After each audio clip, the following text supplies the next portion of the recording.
Hello, everybody. We'll continue with the subject fluid mechanics. We were discussing the topic flow through pipes.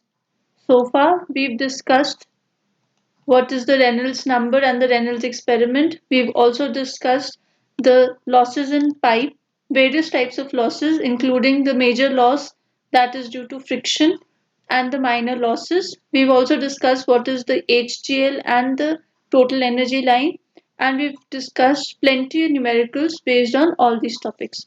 So in today's lecture, we'll be starting what is pipes in series. तो pipe जब आप उनको series में लगाओ तो उसका क्या मतलब है। पहले तो जो पाइप्स आप सीरीज में लगाते हैं उनको और क्या बोला जाता है, कंपाउंड पाइप्स।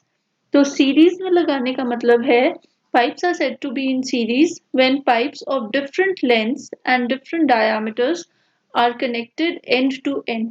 जैसे कि यहाँ पे पाइप जो है डिफरेंट लेंथ की है यहाँ पे, और ये पाइप किसी और लेंथ की है, ये पाइप किसी और लेंथ की है, और इनका डायमीटर भी क्या कर रहा है, वेरी कर रहा है। जब आपने एक पाइप का एंड दूसरी पाइप के एंड से ज्वाइन कर दिया है और इसी तरीके से आप इनको अटैच कर रहे हैं तो इनको क्या बोला जाता है, पाइप्स इन सीरीज। क्लियर। तो ये इंपॉर्टेंट है कि पाइप्स इन सीरीज में क्या होता है, जो पाइप्स हैं वो डिफरेंट लेंथ्स की हो सकती हैं, डिफरेंट डायमीटर्स की हो सकती हैं, और उनको कैसे कनेक्ट किया जाएगा, एक एंड से दूसरे एंड को कनेक्ट किया जाएगा पाइप्स के। इनको और क्या बोला जाता है, कंपाउंड पाइप्स। अब कुछ प्रॉपर्टीज होती हैं जो हमें ध्यान रखनी होती हैं जब हम पाइप्स इन सीरीज की बात करते हैं या कंपाउंड पाइप्स की बात करते हैं। पहले तो जो डिस्चार्ज है वो सेम रहेगा। डिस्चार्ज सेम रहने का मतलब क्या है कि यहाँ पे जो वेलोसिटी है v1, इधर वेलोसिटी है मान लेते हैं v2, और इधर वेलोसिटी है v3। क्लियर। और ये डायमीटर कितना है, d3, ये डायमीटर है d2, और ये डायमीटर है d1। ठीक है।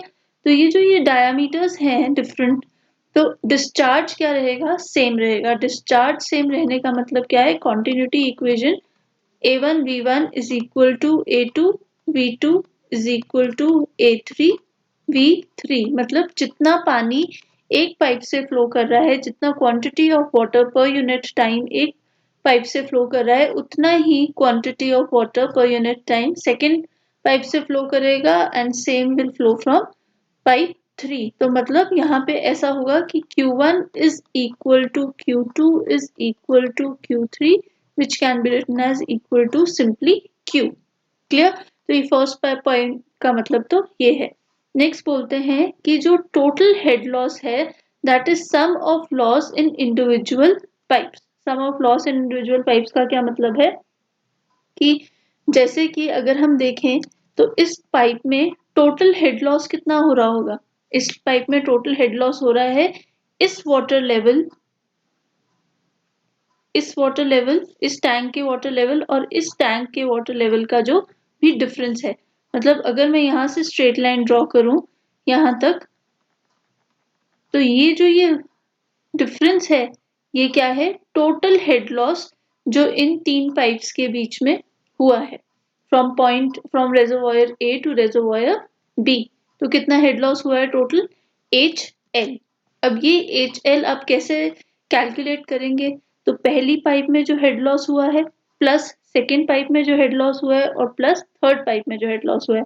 अगर हम थोड़ी देर के लिए सिर्फ फ्रिक्शन लॉसेस को हेड लॉस में कंसिडर करें तो मैं इसको क्या लिख सकती हूँ, head loss, total head loss क्या हो जाएगा, head loss due to friction in pipe 1 plus head loss due to friction in pipe 2 plus head loss due to friction in pipe 3। ये हुआ निग्लेक्टिंग माइनर लॉसेस। अगर मैंने minor losses को क्या कर दिया, निग्लेक्ट कर दिया, तो मेरे पास इक्वेशन क्या आएगी, ये आएगी। पर अगर हम बोलें कि हमें इंक्लूड करने हैं माइनर लॉसेस तो हम क्या बोल सकते हैं, head loss is equal to, पहले देखिए इस पाइप में जैसे ही पानी एंटर करेगा रेजर्वॉयर से तो क्या होएगा, सडन एंट्री लॉस। तो एंट्री लॉस को हम क्या लिख सकते हैं, HI, एंट्री लॉस होगा। फिर उसके बाद इस पाइप में क्या आ जाएगा, इस पाइप में फ्रिक्शन लॉस होगा, तो इसको हमने बोल दिया HF1। तो यहाँ पे नेक्स्ट लॉस क्या हो गया, HF1। फिर नेक्स्ट लॉस क्या है हमारे पास, यहाँ पे पाइप का डायमीटर ज्यादा था, यहाँ पे पाइप का डायमीटर कम हो गया, तो सडन कॉन्ट्रैक्शन, तो हम क्या बोल सकते हैं, HC, एक लॉस ये हो गया। फिर इस पाइप की लेंथ के अलोंग कुछ लॉस होगा ड्यू टू फ्रिक्शन, तो HF2, तो हमने क्या लिख दिया, प्लस HF2। फिर उसके बाद इस पाइप से क्या हो रहा है, इस पाइप का डायमीटर कम है, इस पाइप का डायमीटर ज्यादा है, तो सडनली पाइप का डायमीटर क्या हो रहा है, इंक्रीज हो रहा है, तो यहाँ पे क्या हो जाएगी, सडन इनलार्जमेंट, HE। और लास्ट में जाके ये पाइप जब इस रेजर्वोयर में एंड करेगी और पानी इस पाइप से निकल के रेजर्वोयर में चला जाएगा, तो it will experience an exit loss, तो क्या हो जाएगा, H0। और साथ में एक और चीज, इस पाइप में क्या होएगा, फ्रिक्शन लॉस, तो प्लस एक और लॉस हो जाएगा जिसको हम क्या बोलेंगे, HF3 प्लस H0। तो ये है जब मैं सारे इंक्लूड कर रही हूँ इंक्लूडिंग माइनर लॉसेस। जब मैं माइनर लॉसेस को भी इंक्लूड करती हूँ तो सेकंड जो स्टेटमेंट हमने लिखी है, सेकंड प्रॉपर्टी, उसका ये मतलब है। और अगर आप माइनर लॉसेस को निग्लेक्ट करते हैं तो सेकंड स्टेटमेंट का मतलब ये है। तो आपको डिपेंड करेगा कि क्वेश्चन में क्या पूछा गया है, कि माइनर लॉसेस को निग्लेक्ट करना है कि माइनर लॉसेस को इंक्लूड करना है। अब यहाँ पे इस पर्टिकुलर फिगर में हमने सिर्फ 3 पाइप्स दिखाई हैं, ये 3 से ज्यादा भी हो सकती हैं, या फिर 2 पाइप्स भी अगर हैं सिंपली, तो भी आप उनको क्या बोलेंगे, पाइप्स इन सीरीज, और उसको क्या बोला जाता है, कंपाउंड पाइप। अब हमने लास्ट लेक्चर में इन इंडिविजुअल लॉसेस के फॉर्मूलाज डिस्कस करे थे, फॉर्मूले, तो हम लोग उनको रिपीट नहीं कर रहे, तो आप ये पिछले लेक्चर से देख सकते हैं कि इंडिविजुअल हेड लॉस का क्या फॉर्मूला होता है। So now moving on, what is an equivalent pipe. Equivalent pipe क्या होती है, कि जब आपके पास पाइप सीरीज में है, इस तरीके से 2-3 पाइप्स हैं जिनका डायामीटर चेंज कर रहा है, एक पाइप ये है, दूसरी पाइप ये है, और तीसरी पाइप कुछ इस तरीके से है, तो हम क्या बोलते हैं कि ये 3 पाइप्स हैं, अगर मैं इनको नाम दे दूं पाइप 1, पाइप 2 और पाइप 3, इनका कुछ डायामीटर होगा, so this is D1, D2 and this is D3। ठीक है, सिमिलरली हमारे पास है V1, V2, V3 और L1, L2, L3। तो ये इस पाइप की डायमेंशंस हैं और ये वेरियस वेलोसिटीज हैं। तो हमें क्या पता है ये पाइप किस में है, ये पाइप सीरीज में है, क्योंकि एंड टू एंड कनेक्टेड है और सभी पाइप्स की लेंथ और डायमीटर्स क्या है, वेरी कर रहे हैं। क्लियर। तो वो बोलता है कि if it is a single pipe of uniform diameter whose discharge and loss of head are same as those of a compound pipe। तो इस पाइप को हम क्या नाम दे सकते हैं, इस पाइप को हम बोल सकते हैं कंपाउंड पाइप। कंपाउंड पाइप का क्या मतलब है कि इस पाइप में आपने सीरीज में कनेक्शन कर रखा है। तो इक्विवेलेंट पाइप क्या होती है, इक्विवेलेंट पाइप एक ऐसी पाइप है जिसकी कुछ लेंथ होगी और जिसका कुछ डायामीटर होगा। डायामीटर को हम बोल सकते हैं कैपिटल D, और लेंथ को हम क्या बोल सकते हैं, कैपिटल L। ठीक है, तो एक ही इक्विवेलेंट पाइप है, इसकी क्या प्रॉपर्टीज हैं कि जो डिस्चार्ज इन पाइप से आएगा, सीरीज की पाइप से आएगा, जो भी डिस्चार्ज, वही सेम डिस्चार्ज किसका होगा, इस इक्विवेलेंट पाइप का होगा। तो जो आपने डिस्चार्ज इस बड़ी पाइप से, सीरीज की पाइप से कैलकुलेट करा है, वही डिस्चार्ज हम किससे कैलकुलेट कर सकते हैं, क्या उसका इक्वल अमाउंट किससे आ जाएगा, इस इक्विवेलेंट पाइप से आ जाएगा। दूसरी चीज क्या है कि जो हेड लॉस इस पाइप में हुआ है, कंपाउंड पाइप में, एग्जैक्टली सेम हेड लॉस किस में होगा, इक्विवेलेंट पाइप में। तो अगर मैं इसका नाम दूं QE और हेड लॉस E या EQ, QEQ और HLEQ, तो वो किसके इक्वल होगा, QC और HLC। मतलब अगर यहाँ पे हेड लॉस जो है उसको HLC बोल दें और डिस्चार्ज जो है QC बोल दें, सिमिलरली इक्विवेलेंट पाइप का अगर हम हेड लॉस बोलते HLEQ और डिस्चार्ज को बोलते QEQ। तो हम क्या लिख सकते हैं कि QC will be equal to Q equivalent. Similarly, head loss C will be equal to head loss equivalent. Clear? तो ये वैल्यूज इंपॉर्टेंट है, ये बेसिक बेसिस बनेगा हमारा डिस्चार्ज के, इक्विवेलेंट पाइप के डिस्चार्ज और डायमेंशंस के फॉर्मूले को ऑब्टेन करने के लिए। So let's start the derivation. अब इमेजिन करते हैं कि ये पाइप है, इसमें डिस्चार्ज जो हो रहा है वो सिर्फ ड्यू टू जो लॉस हो रहा है वो सिर्फ ड्यू टू फ्रिक्शन हो रहा है। तो अगर due to friction head loss होगा तो हम क्या लिख सकते हैं, यहाँ पे हेड लॉस कितना होगा HF1, इधर कितना होगा HF2 और इधर कितना होगा HF3। और इस इक्विवेलेंट पाइप में जो हेड लॉस होगा उसको हम क्या बोल सकते हैं, HF इक्विवेलेंट। तो अगर मैं इक्वेशन बनाऊं तो आई कैन राइट HF जो फ्रिक्शन में की वजह से इक्विवेलेंट पाइप में डिस्चार्ज है वो किसके इक्वल होगा, head loss due to friction in pipe 1 plus head loss due to friction in pipe 2 plus head loss due to friction in pipe 3। So ये हमारे पास इक्वेशन बन जाएगी, मेन इक्वेशन। यहाँ पे हम क्या कर रहे हैं, हम इग्नोर कर रहे हैं माइनर लॉसेस को इस डेरिवेशन के लिए। ठीक है, तो हमने क्या मान लिया, हमने मान लिया कि जो हेड लॉस इक्विवेलेंट पाइप में हो रहा है वो किसके इक्वल हो रहा है, सिर्फ फ्रिक्शन लॉसेस जो इन सीरीज की पाइप में आकर कर रहे हैं उनके लिए हो रहा है।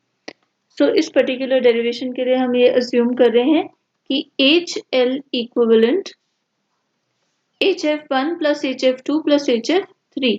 अब अगर हम लिखें तो HF1 कितना लिखा जा सकता है, 4F1 L1 V1 square by 2G D1 plus 4F2 L2 V2 square by 2G D2 plus 4F3 L3 V3 square by 2G D3।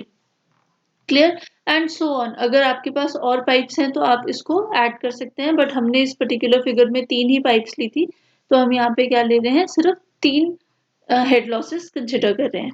अगर और हैं तो आप और ऐड कर सकते हैं सिमिलरली।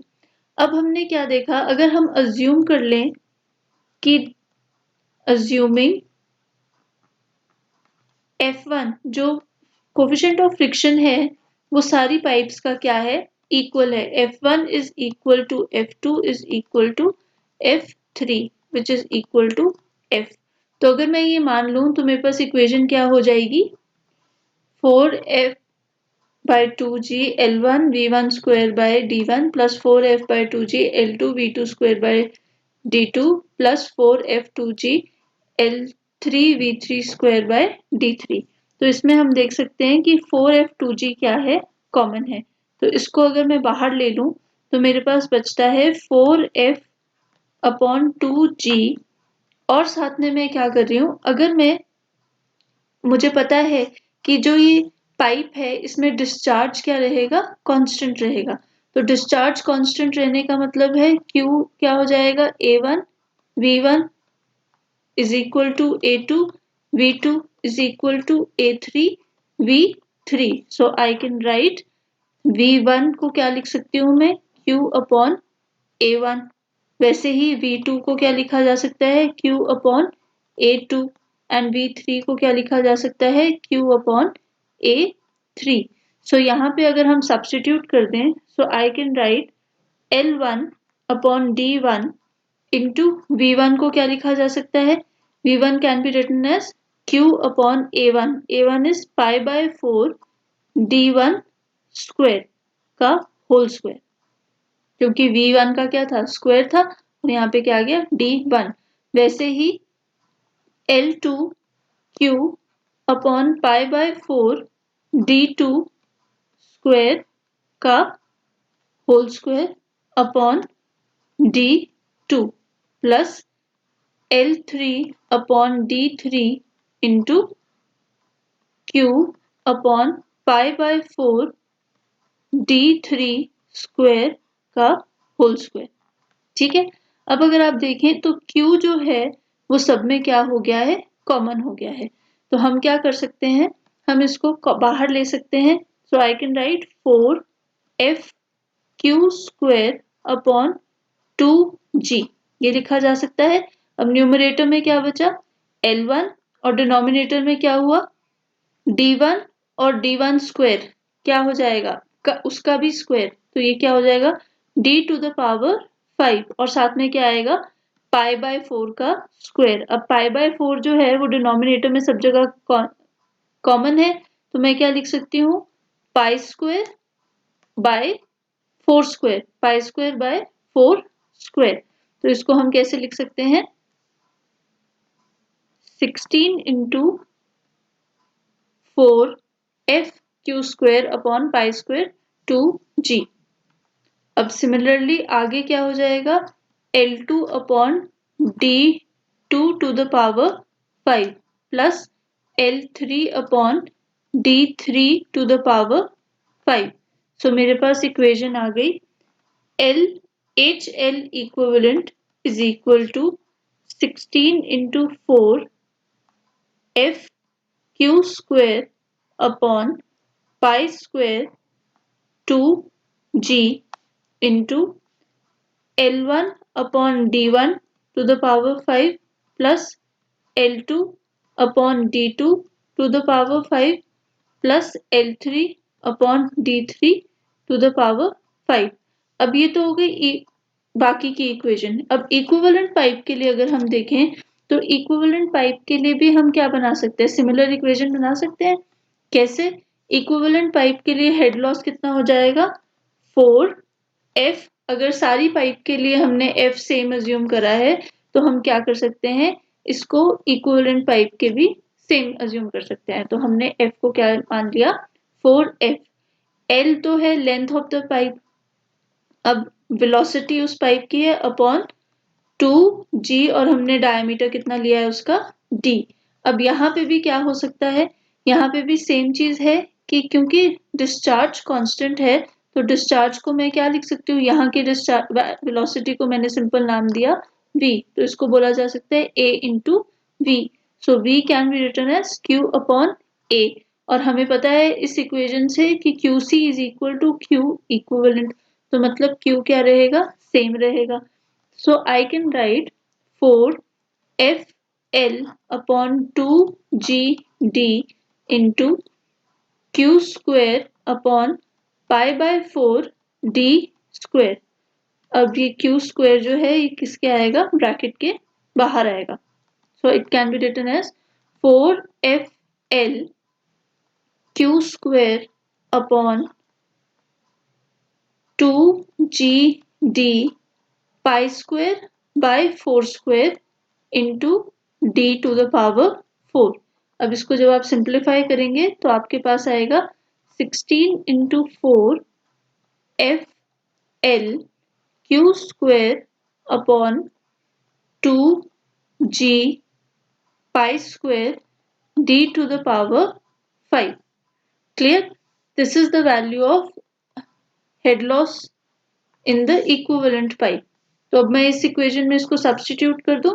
इस इक्वेशन में जब मैं सब्स्टिट्यूट करती हूँ तो मेरे पास आता है 16 into 4 F Q square L upon 2g pi square d to the power 5 is equal to 16 into 4 f q square upon pi square 2g into L1 upon D1 to the power 5 plus L2 upon D2 to the power 5 plus L3 upon D3 to the power 5। ठीक है, अब देखो 16 से 16 cancel, 4 से 4 cancel, F से F cancel, Q से Q cancel, 2g से 2g cancel, pi square से पाई स्क्वायर कैंसिल। तो हमारे पास क्या बचता है, हमारे पास बचता है L upon d to the power 5 is equal to L1 upon d1 to the power 5 plus L2 upon d2 to the power 5 plus L3 upon D3 to the power 5. So this is the final equation. But आपने याद रखना है कि इसमें हमने कौन से losses लिए हैं, सिर्फ हमने मेजर लॉसेस लिए हैं. तो this equation is neglecting minor losses. अगर हमें बोलते हैं कि माइनर लॉसेस को भी इंक्लूड करना है तो आपको ये बेसिक इक्वेशन है, ये बेसिक इक्वेशन इसको मॉडिफाई करना होगा और फिर आपको यहाँ पे नई इक्वेशन बनानी पड़ेगी. मतलब यहाँ पे हम सारे माइनर लॉसेस को भी इंक्लूड करेंगे. क्लियर? बट मेनली जब हम क्वेश्चंस करते हैं तो हमें यही वाली इक्वेशन यूज करनी होती है. बट आपने फिर भी ध्यान देना है कि आपको लॉसेस, माइनर लॉसेस के बारे में क्या बोला गया है. This equation is known as ड्यूपिट्स